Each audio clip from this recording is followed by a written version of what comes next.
session. I have the pleasure now of introducing Professor Samir Kumar. He is a professor of political science at the University of Calcutta, here in Calcutta, and also formerly Vice Chancellor of the University of North Bengal. He's also the coordinator of the UGC DRS program on democratic governance, comparative perspectives. He was a postdoctoral fellow of the Social Science Research Council in the South Asia program, a visiting fellow at the European Academy, Bolzano, an adjunct professor at the Edmund Walsh School of Foreign Service at Georgetown University, and a visiting professor at the Northeast India Studies program at JNU, as well as at the Sorbonne in Paris.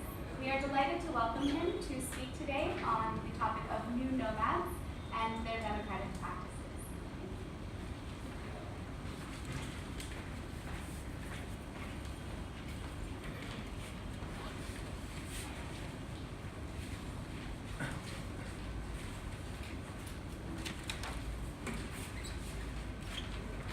Please close this.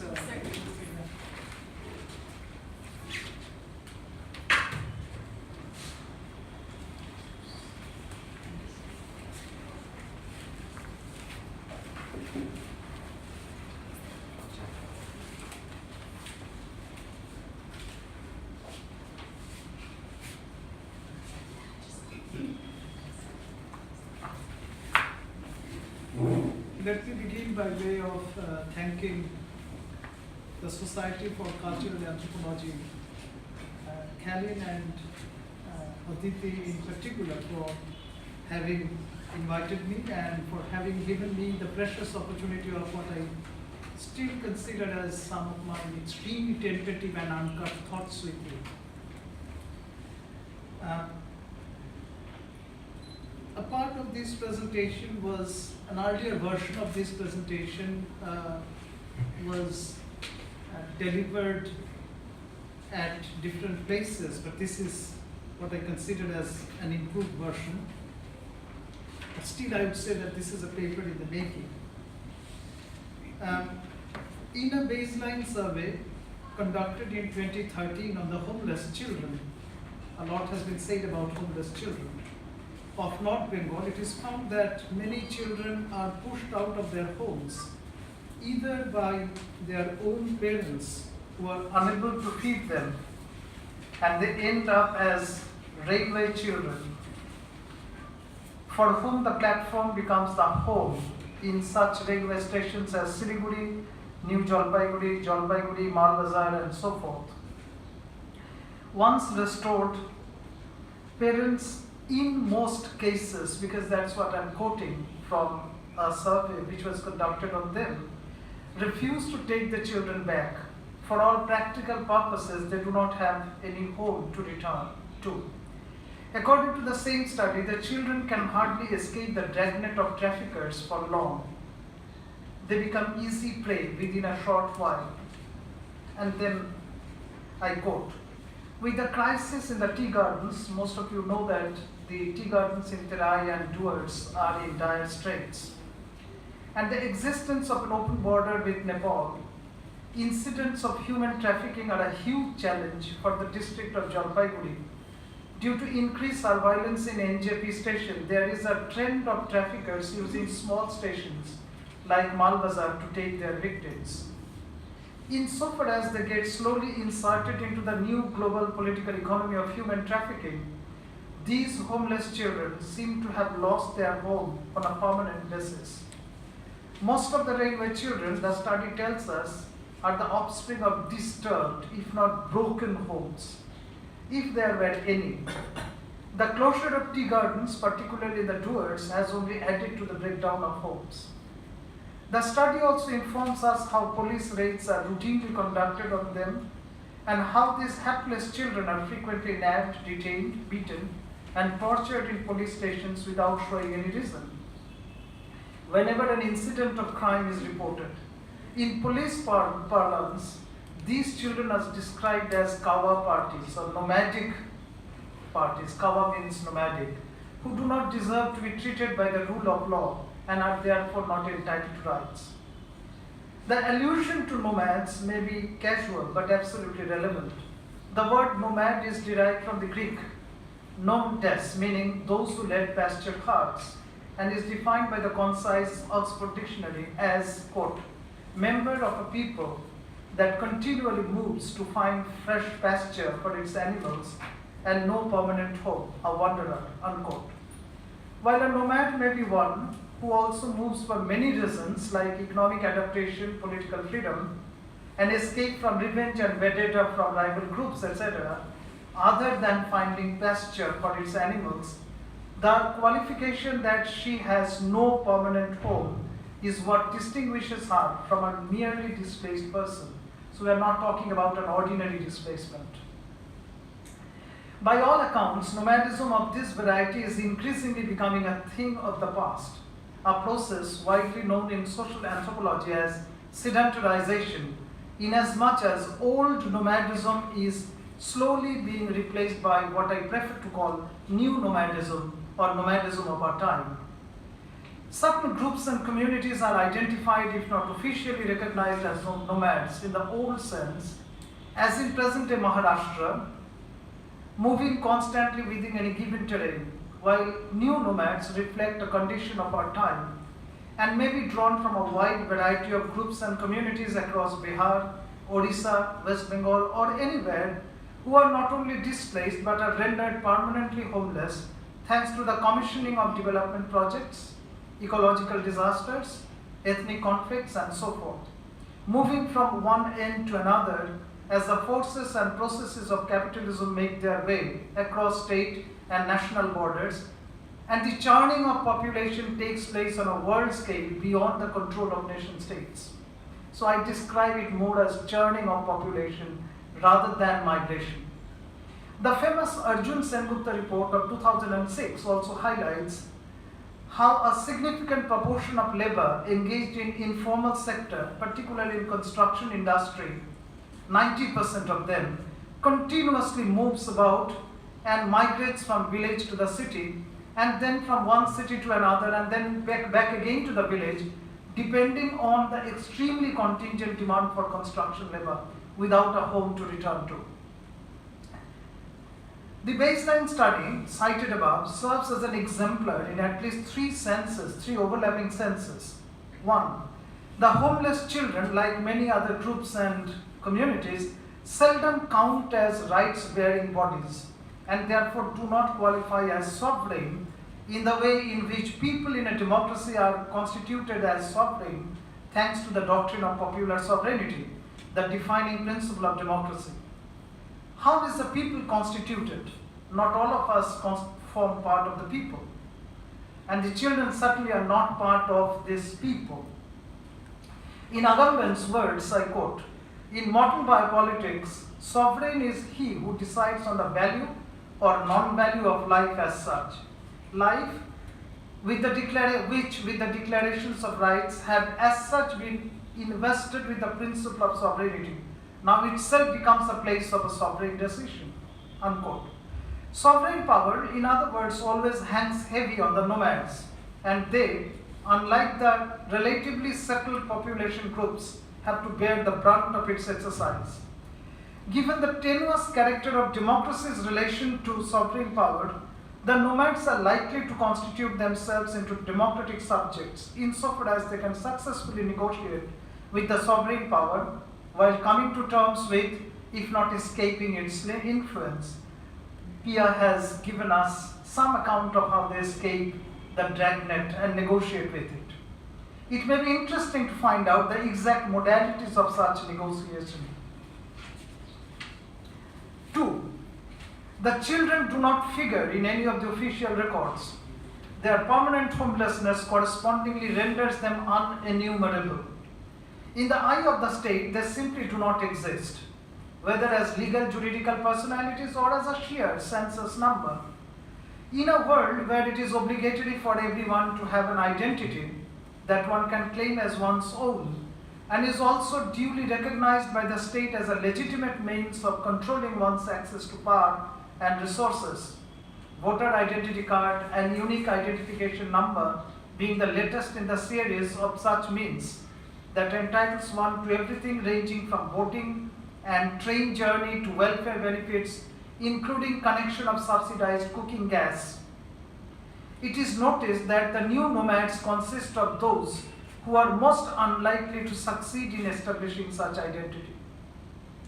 The fluidity and flexibility of their existence lend to their life a nomadic character, for they remain as it were constantly on the move and therefore unsettled, neither here nor there, and are always caught between two or more identities without effectively clutching on to any one of them. So they continuously shuttle between identities without arriving at one. While their nomadic existence inflicts on them their perpetual disidentification, this is a phenomenon which I prefer to describe as disidentification. The impossibility of casting them into any stable form of identity effectively keeps them away from the greeds of representative politics. Nomads in this sense are discarded by the representative institutions of democracy. We will try to see how the fuzzy nature of their identity makes it difficult, if not impossible, for the new nomads to be enfranchised and represented. Being perpetually disenfranchised and discarded by the democratic institutions, violence, more often than not, becomes perhaps the only mode left for their political articulation. So violence as a mode of political articulation of these new nomads. The violence they are seen to resort to is not aimed at their reincorporation into the democratic institutions, but threatens to turn precisely against these institutions while simultaneously constituting them into democratic subjects. So you can describe them as the excess of democratic institutions, because their constitution into democratic subjects cannot be fitted into the known grids of democratic politics. 3. Yet they carve out a niche all by themselves, steering their way through the veritable maze of illegality, underworld, and abject unfreedom. Freedom for them becomes an object of negotiation, quite a mouthful, albeit with varying degree of success. Nomadism today is not about who the nomads are, but more about what they do, their practices. And it is by virtue of being engaged in these practices that they also become democratic subjects. The main purpose of this address is to see how nomadic practices provide the unusual sites and locales where democracy defined as practice escapes, destabilizes, and even unsettles the otherwise acclaimed pillars of sovereignty, identity, and freedom. For purposes of convenience, we confine ourselves to a discussion of only 3 practices of disappearance, because they disappear from the democratic institutions, disidentification, and negotiation of freedom that have a direct bearing on the 3 pillars of democracy, 3 known pillars of democracy. We propose to illustrate them with the help of the ethnographies that we conducted in different parts of North Bengal at different points of time. So I begin with the practice of disappearance. First, democracy historically has always been uncomfortable with sovereign power. Although democracy seeks to build on the principle of popular sovereignty, nomads, whether old or new, like the homeless children in our instance, are always viewed with suspicion and are never considered as part of the people that it invests with sovereign power. Democracy's hostility towards the nomads, like the Romas, the Gypsies, the Jews and the Bedouins, the snake charmers, the homeless and the vagrants, and the vagabonds, is too well known to be recounted here. The latest in the series is perhaps the Asifa case. The serial gang rape and brutal killing of 8-year-old Asifa are perhaps the latest in the series. Asifa belongs to the Bakarwals, a nomadic tribe of cattle raisers that wanders across the difficult terrain of Kargil during summer, but settles down in the valley as winter sets in and life becomes unbearable in the mountains. From Anantnag, they start trekking upwards during March-April or a bit later. In winter, with fodder for their cattle getting scarce, they come down, making money just once a year when they sell their sheep and goats for the Eid-ul-Zoha. This time, Asifa's family and 20 others from her family came and settled in Rasana village in Kathua, Jammu. According to a report, and then I quote the report because there is something called script which reflects the antipathy towards the nomads. Quote, the locals do not want the nomads to come. Several secret meetings were held in the village. It was decided that they should be evicted. A flawless scheme was designed so that the locals do not land up in any legal hassle. Even if they do, they must be able to overcome it, unquote. What this report calls the script was executed to its perfection. A section of party supporters took out a procession in protest against the fact that, quote, the Hindus were falsely implicated in the crime, unquote, and Hindutva must be saved. As it is reported, a couple of ministers of the present government of Jammu and Kashmir were in the forefront of the procession. The Jammu Bar Association refused to take up the case and field any counsel in favor of the hapless child.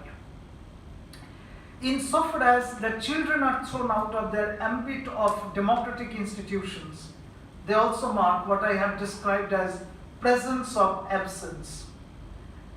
Because even if you throw them out, the democratic institutions bear the bruises and the scars of this eviction. Nomad as a democratic subject marks her presence, not as presence, but only as absence. Democratic institutions are called upon to bear the mark of their disappearance, which they find difficult to wipe out and erase. If sovereign power is alien to those who do not form part of the so-called indivisible body of people, it has always looked upon them with utmost suspicion. Are the nomadic groups to be viewed as hapless victims, or they to encounter the mighty arm of the sovereign powers in ways specific to them? Do they disappear without any trace, or their disappearance also leaves the footprints that point to the limits of sovereign power? We will illustrate this point with reference to a roving band of snake charmers in North Bengal that back in 2003 was caught between two sovereign states of India and Bangladesh. As we are aware, India has nearly completed the mammoth task of fencing the entire Indo-Bangla border, evidently in a bid to prevent illegal entry of foreigners, but most importantly to demarcate the sovereign domain from the neighboring country. If fencing is a means of keeping immigrants at bay, pushback is the means of cleansing the body within that has been contaminated by the vitiating presence of foreigners. Now, pushback is common news in newspapers. That simply means pushing Bengali-speaking people from India to Bangladesh by the border security force on the alleged ground that they are Bangladeshi citizens sneaking illegally into India. The informal but widely practiced system of pushback came to a flashpoint in early 2003 when a group of 213 snake charmers were intercepted by the BSF and caught at the zero point between Bangladesh and India at Sadgachi in Kuch Bihar of North Bengal. They were there for a week and vanished mysteriously on 6 February 2003. India claimed that they were illegal Bangladeshis and hence should be pushed back, while Bangladesh refused to accept them as her citizens. In India's words, Bangladesh was refusing to take them back. So there they stood, sat most of the time, huddling together in severe cold in the open for 6 days and nights, with guns of the two border forces facing each other. Yashwant Sinha, then the Minister of External Affairs in India, dismissed Dhaka's charge that India was pushing its nationals into Bangladesh, and the BDR at the Nazir Gomani outpost of Lalmonir Hut and locals armed with clubs have reportedly repulsed the Bangladeshis, quote, when they attempted to re-enter Bangladesh. The standoff continued, creating a diplomatic row between two sovereign states till it resolved itself. Then, and much to their relief, in the morning of 6 February around 4:30 a.m., when India's border security force personnel went to check those people, the entire group of 213 men, women and children went missing. In the words of Times of India, they had mysteriously disappeared. The BSF claimed that Bangladesh had taken them back, succumbing to Indian pressure, but without acknowledging it. How did this happen? According to Sharma, the BSF official there, quote, whom we interviewed, the Bangladeshi nationals were quietly taken away by the BDR, Bangladesh Rifles. It seems a face-saving gesture on their part, unquote. Sharma further pointed out, quote, we wanted BDR to accept them in the presence of the media, but just to save their face, the BDR took them back in the middle of night. See the shame that the state suffers from. Bangladesh government denied having taken back the group and any knowledge of their whereabouts. Quote, it's impossible, retorted the BDR sector commander, Colonel Inayat Karim. Lieutenant Colonel Ashfaqul Islam, commanding officer of 19 Battalion BDR, said that the BSF had taken back the stranded people at around 3:30 a.m. Whatever the case may be, the mysterious disappearance of this group of Bengali-speaking people helped diffuse the potentially explosive crisis that forced border guards of the two countries to confront each other. Both the countries seem to have desperately urged that these nowhere people somehow vanish, giving the political class of these two countries some relief.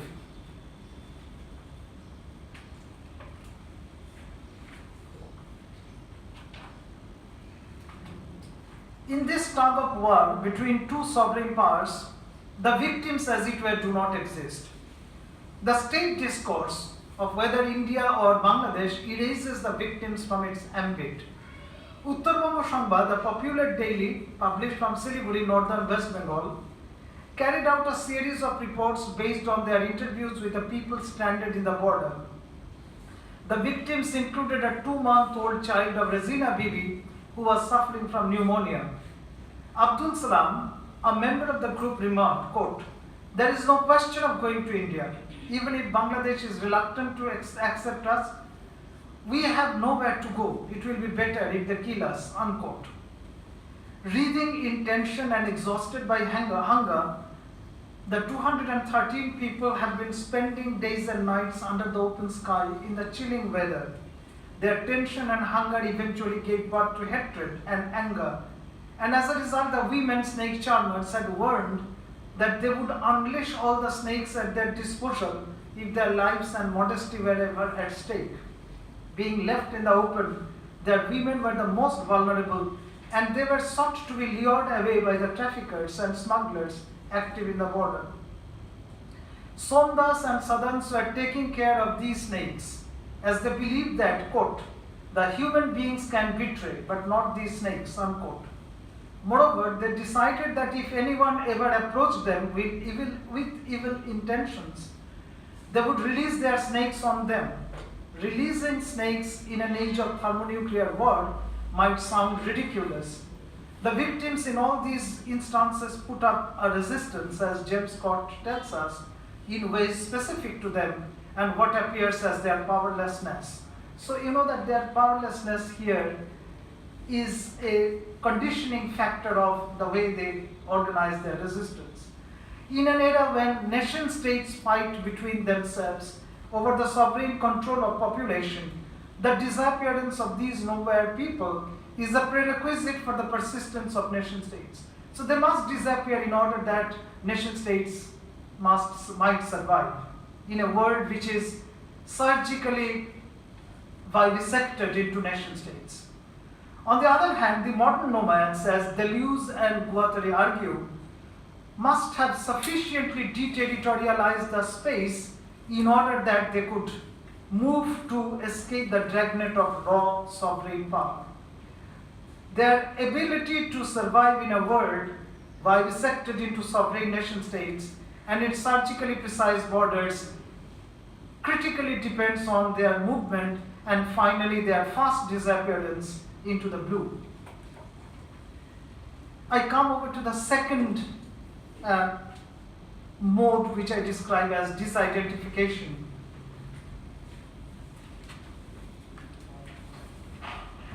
I would focus on a community which is called community of Rajbanshis. Rajbanshis present to us a paradox in the sense that at one level they constitute about 60% of the population of North Bengal. But at another level, their identity as Rajvanshis is still uncertain.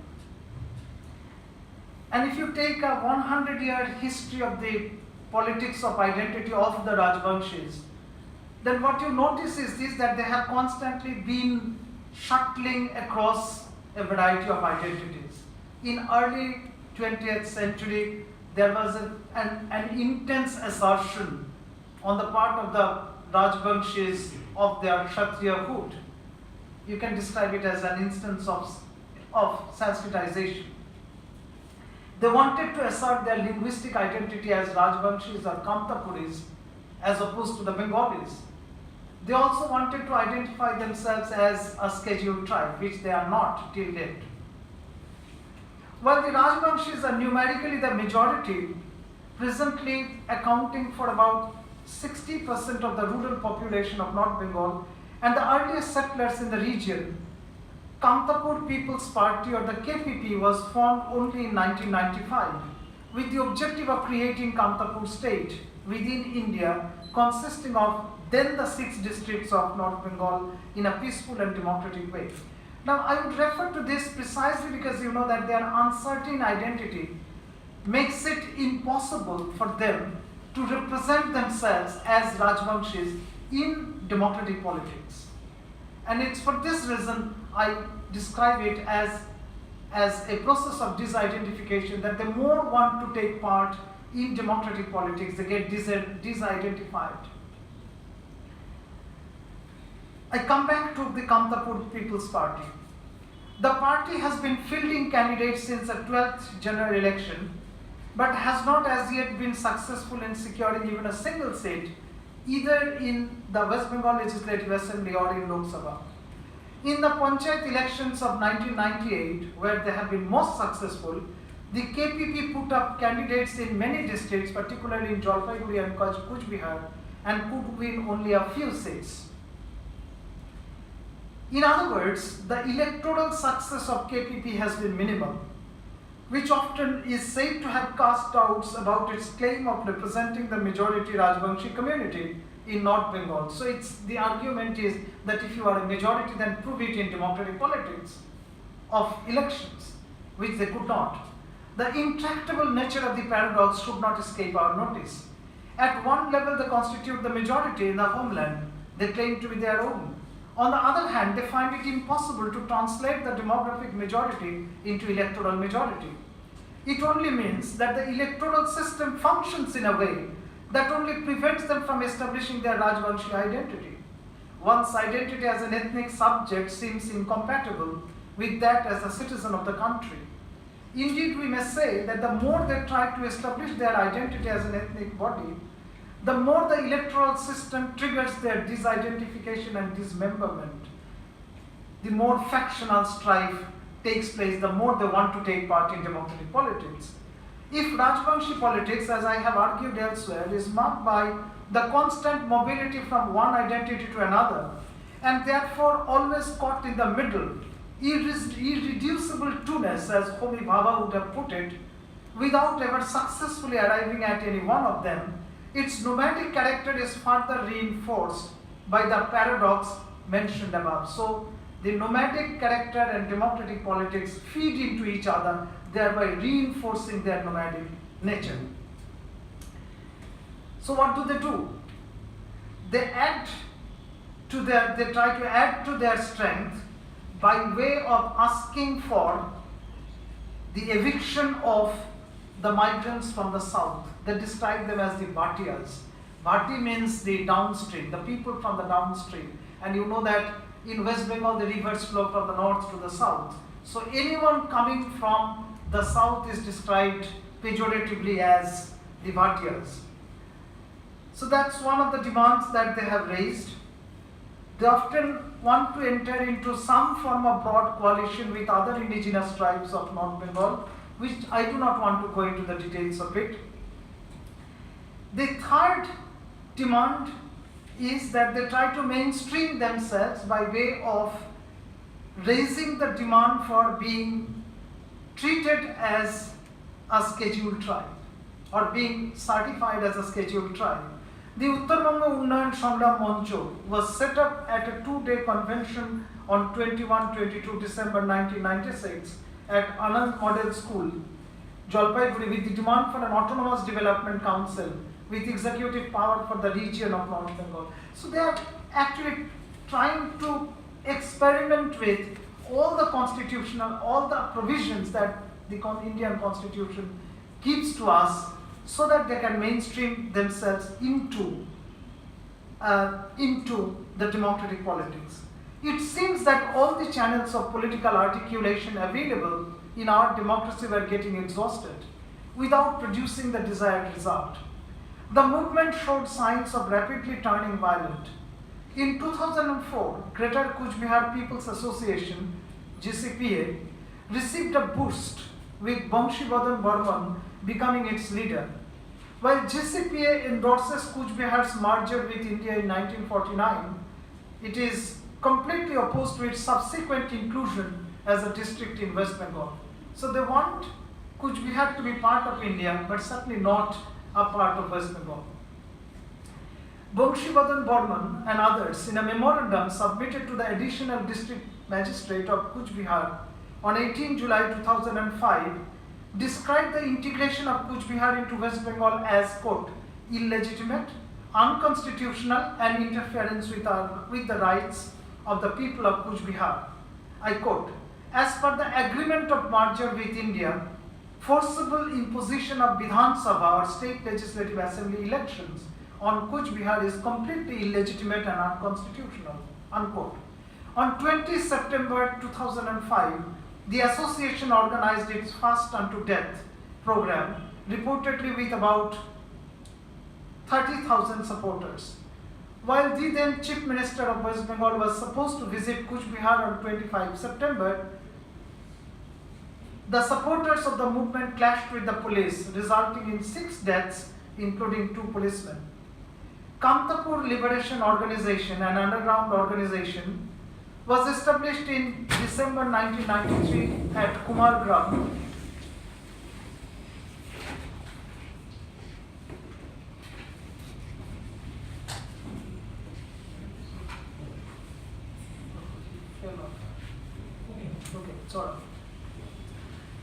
Kamtapur People's Organization, KLO, an underground organization, was established in December 1993 at Kumargram in the tours by Jivon Sinha.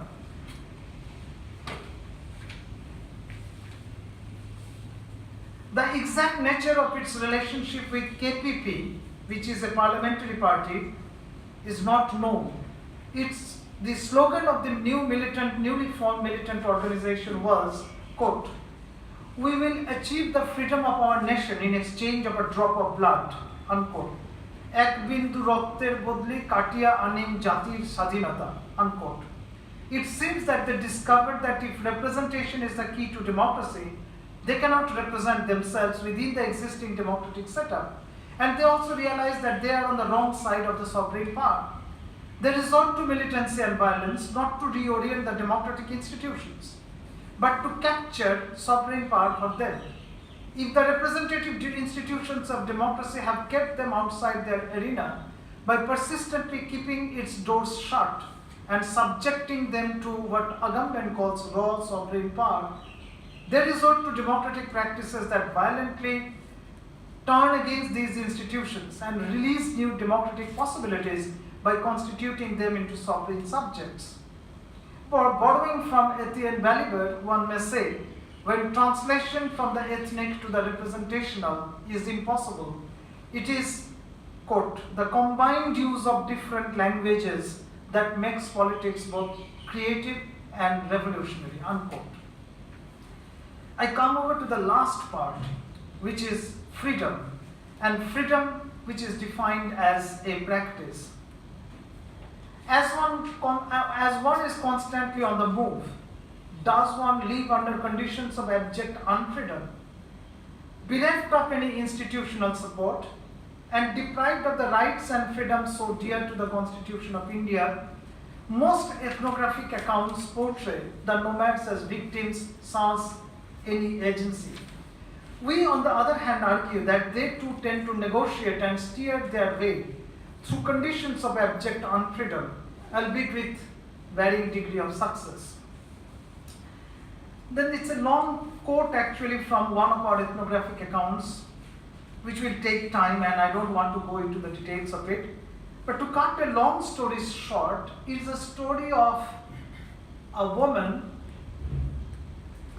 schoolgirl who came into contact with a boy in a village, and the boy assured her that he is going to marry her, and so she eloped. As she was traveling by train, she was sedated, and then as she woke up, she could realize that she was sold off by the man whom she loved.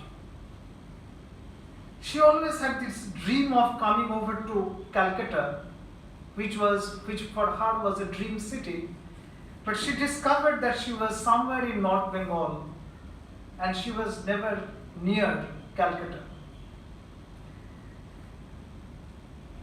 Then it's a long story, but then you know that she was rescued by the NGOs, she was rescued by the policemen. Eventually she was restored to her natal home, where she was rejected, which means that she was again on an uncertain path. She knew that she had an aunt who was living in Calcutta, so she wanted to meet her. She met her, she got a job in a beauty parlor, but eventually what happened was that she had to pay a big price for that. The big price was that every day she would be subjected to sexual assault by the relatives of the aunt. But still she struggled, because she nurtured the dream of setting up a beauty parlor one day, all on her own. So this lure of city life was as much a factor inducing her to migrate as the biting poverty in her natal home was. She comes from a very poor family. For her, the commonplace distinction between the fear of being ground by poverty and the choice of economic migration disappears for all practical purposes. Had she had any other alternative but to migrate? Was not migration an act of exercising her freedom? But did she have any other alternative but to migrate?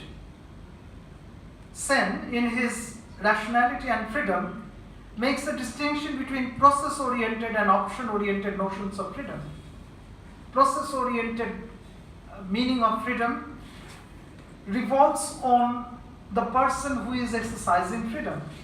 On the other hand, the option-oriented freedom revolves on the options, the alternatives that you are free to choose from, is the main concern. Migration, even forced migration, is usually associated with the idea of freedom.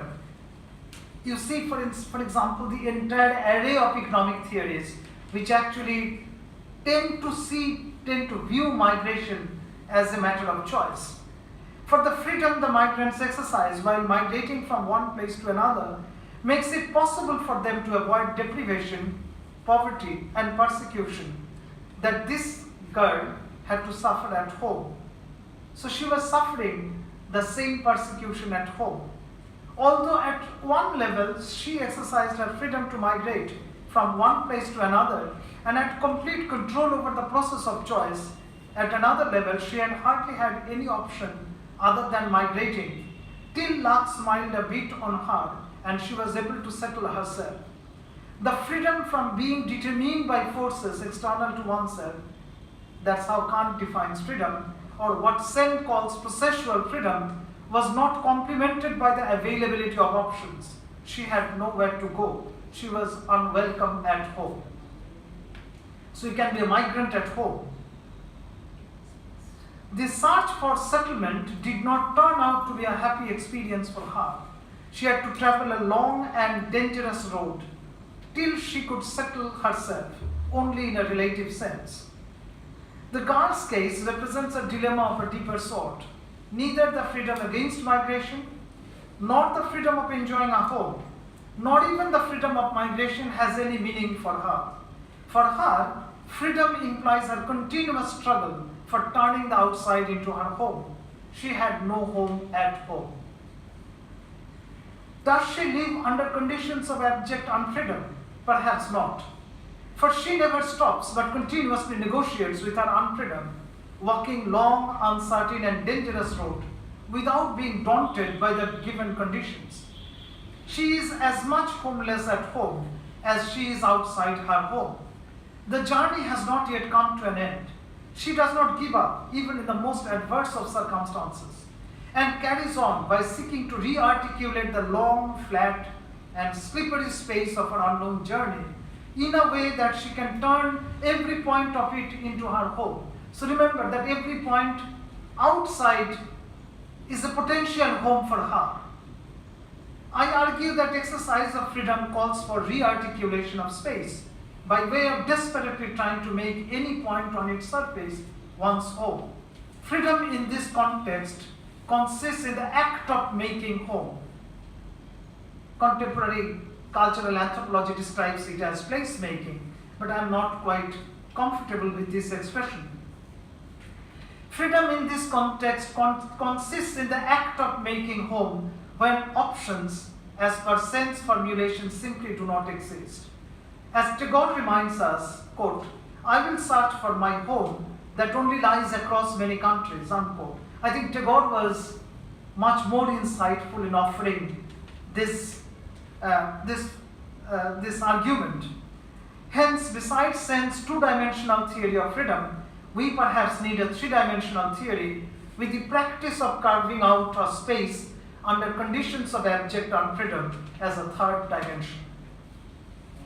Democratic politics strikes its roots through these practices of disappearance, disarticulation, and negotiation, contesting respectively the three conventional pillars of democracy: sovereignty, identity, and freedom. The three great pillars of democracy. Thank you. Thank you for your patience.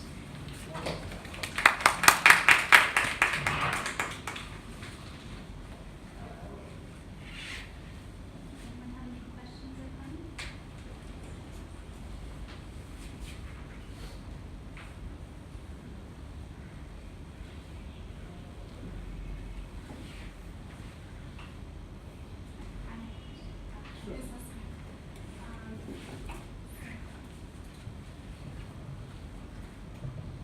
Thank you for a fascinating talk. And my question has to do in part with the group of new nomads that you described in the course of your discussion. But I was also thinking about perhaps on the other end, other populations characterized by high mobility and what we might think of as nomadic behaviors, hyper-transnational groups, businessmen, who are crossing borders all the time, flying around the world, things of this nature. And I was wondering if you see a relationship in contemporary democracies between these two groups that might be, in some sense, considered new nomads, and what that would look like. Which does move away a bit from, I suppose, the content of this. Thank you.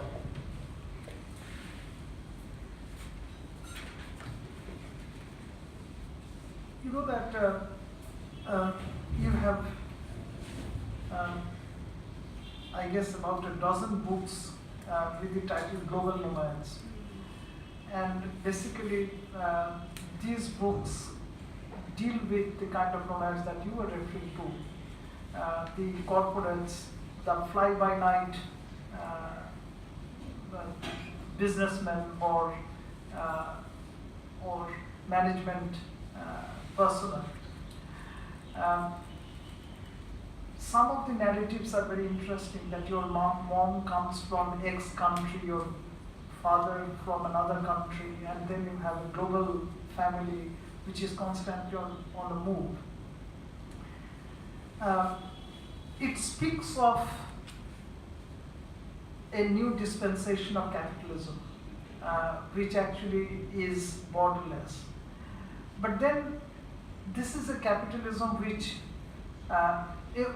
in which there is an endemic asymmetry. The asymmetry is this, that capital has the right to travel across borders, boundaries, but certainly not the cheap and unskilled level. And we are talking about the cheap and unskilled level, who find it difficult to sell vegetables in Calcutta. One of my students actually conducted a survey, and the quick survey came out with the conclusion that more than 95% of the umbrella repairers who vend in the sidewalks of Calcutta are daily commuters from Bangladesh. They come daily from Bangladesh and they go back. So you have rickshaw pullers, for example, who are illegal, undocumented Bangladeshis. In other words, my question is that this asymmetry is endemic in capitalism. So you want, for example, software professionals coming over to the Silicon Valley, but you certainly don't want rickshaw pullers to pull rickshaws on the streets of San Francisco. You certainly don't want them. Now, my question was a bit different. My question was that, is there only one road to globalization? Or are there different trajectories, different roads of capitalism? Or global capitalism, if you might say so. I give you an example. How does this vast army of cheap and unskilled labor get inserted into the global political economy? And that relationship perhaps remains unearthed in the existing literature. You have a good deal of literature on the global nomads that you have been talking about, but certainly not this trajectory. And University of North Bengal, I was associated with this university for some time. The economics department of it conducted a study. And you know that North Bengal is very strategically located because it opens to the 7 states of the northeastern India, and then it opens to the international borders, and China is not too far. So it's precisely, the university is located right on the 21-kilometer long Siliguri corridor, or which is strategic in defense studies, it's called the chicken neck, which connects the mainland India with her northeast. Strategically very, very important place. The study came out with the interesting conclusion that it's like a fast-moving travelator where the people know how to embark on them, but they don't know how to jump out of it because it's moving fast.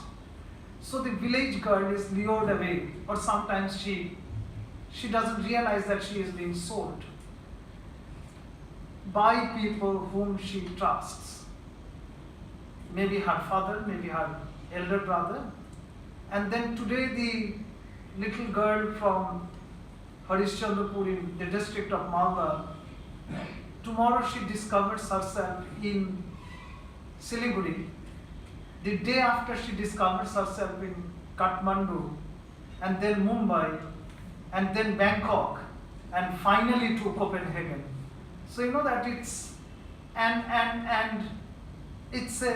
a network which has an anonymity, in the sense that the person who actually takes her to the highway to take and helps her take the vehicle that will take her to the nearest district doesn't know the next person. So the nodes in the network are unknown to each other, mutually unknown to each other. But it's a network which is going on. And this is how they get inserted into the global political economy of sex trade, much of which remains unknown. and much of which I guess will remain unknowable. Now, the literature on sex trade, particularly in the context of Southeast Asian countries, is quite rich. And what you see there is that this mutual anonymity plays a very important role in inserting this cheap and unskilled labor into the global political economy. So, coming back to your question, I think that much has been written. I think that they are the two sides of the same capitalism, and in a sense there is a complementarity. Because you need the cheap labor. Why do undocumented illegal Bangladeshis come to India? Precisely because there is a demand for their labor. We employ them. But then we don't want them to be citizenized. We don't want them to be rights-bearing persons. So I think that this is reflective of the same capitalism, but the complementarity is much of this complex complementarity remains unknown, and it has to be unearthed. I guess that in future I wish some research is done in this direction.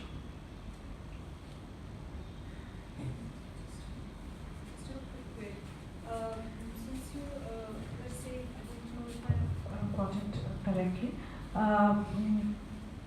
Yeah, I mean,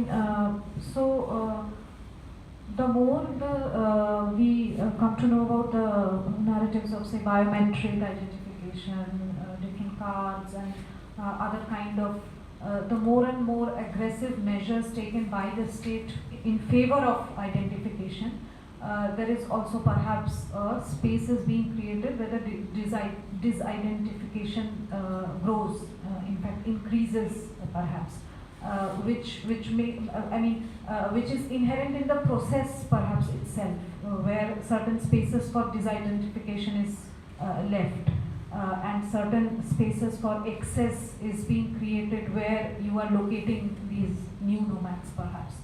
I'm just curious about this word new, because how actually do we understand this newness? And I'm just asking this as a clarificatory thing, like how do we locate the newness in it, especially through this lens of how democracy and disidentification feeding into each other? What are the specificities of the new nomads? I think your second question is easier to tackle, and I don't think that I could properly understand the first question either. Maybe that I will try and answer the question, hoping that this would take me somewhere in the middle while answering it. I think that yes, there is some ambiguity in my use of the word prefix, new. I think that one major point of distinction is this, that when you talk about old nomads, you actually talk about X, Y, Z as the communities which are nomadic. In other words, in social anthropology or in official social anthropology, there is an assumption that certain groups are invested with properties which are characteristic of the nomads, and so you describe them as nomads. And even this practice goes on. For example, as I cited in my text, in Maharashtra, for example, you have a provision of reservation for communities which are described as nomadic. Now this is in a sense strange, because it doesn't, a community doesn't have actually to be nomadic in order to avail itself of the benefits. But it's like that because you are this particular community, so you are nomadic. So the assumption comes automatically. That's the reason why I pointed out that in the case of old nomads, it matters who you are. But in the case of new nomads, it matters what you do. So in terms of, so there is a shift in emphasis from, let's say, endemic properties of a community to what the community does. So there is no given community. We can be nomads tomorrow. Hurricane Ayla, for example, has made a good number of people simply nomadic. We worked on the river swings in central North Bengal and central Bengal, in the two districts of Malda and Murshidabad. And what we found was that a good number of people, thousands of them, and no one takes account, because you know that somebody in this morning presented a paper and made a distinction. I think Aditi made this distinction between the big nomadic cases of displacement and displacement that takes place in trickles. I think that that's a very crucial distinction, because what happens in trickles remains invisible and nobody takes note of it. So today 2 families get evicted as a result of riverbank erosion. Tomorrow 3 families. No count on that. We tried to sort of make a count of these families on the basis of whatever data are available in public domain. But then you know that these are tentative data. And if you have time, and Karin, you will have to tell me when I need to stop. The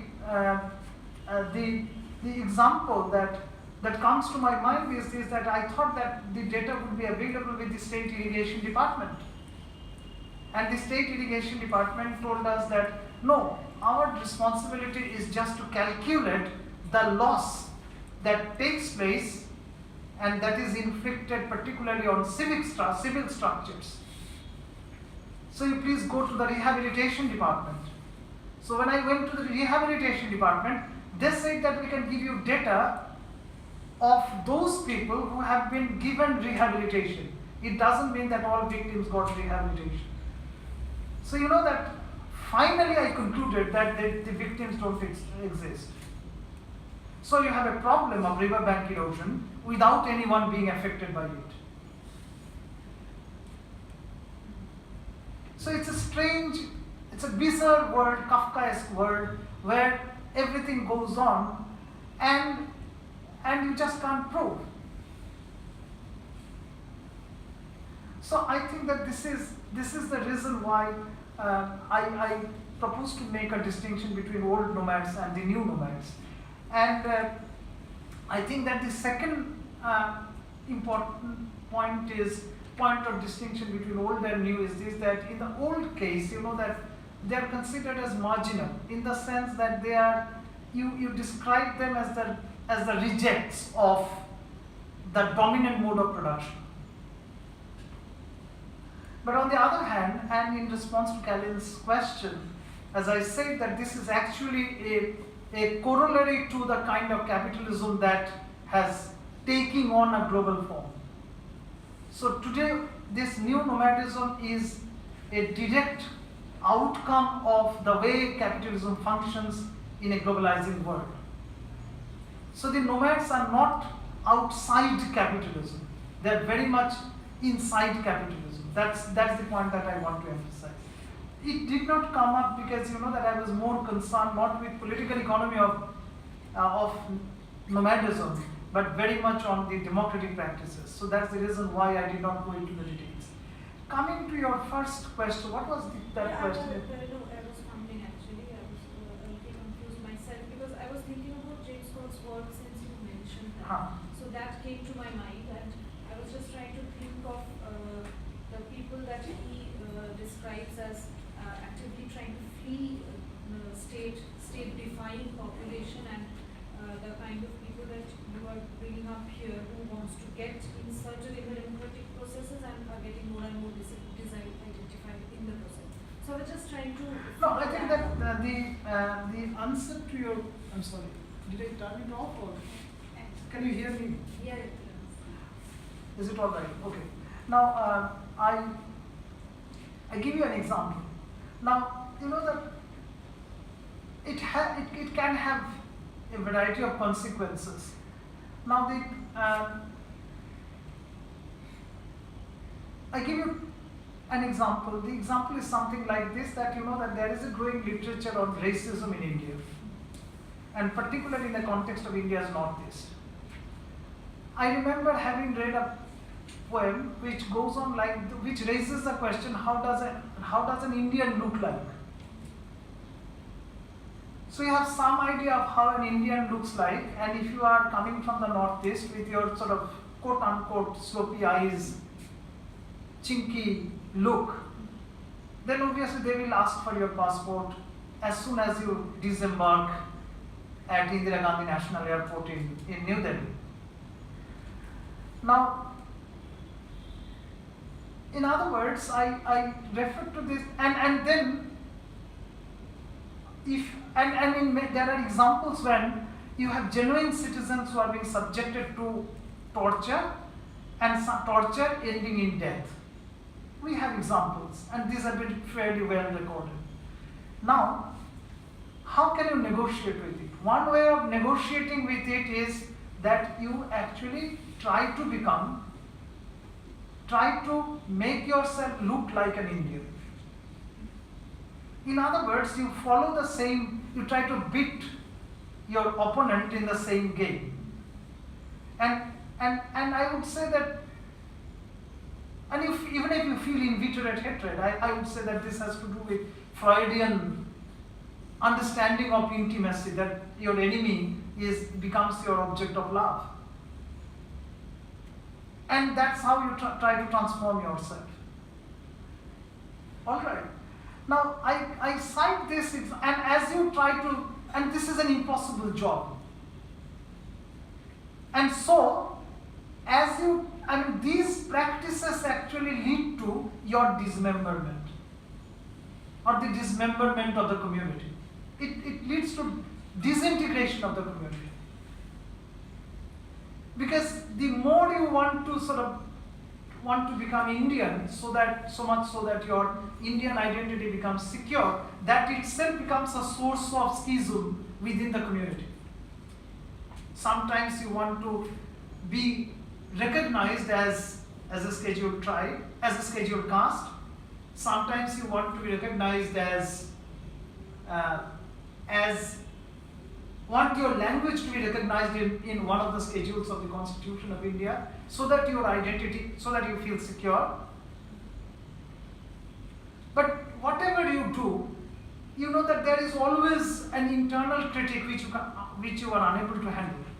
And it leads to the disintegration of these communities. And this is a process which I would describe as disidentification.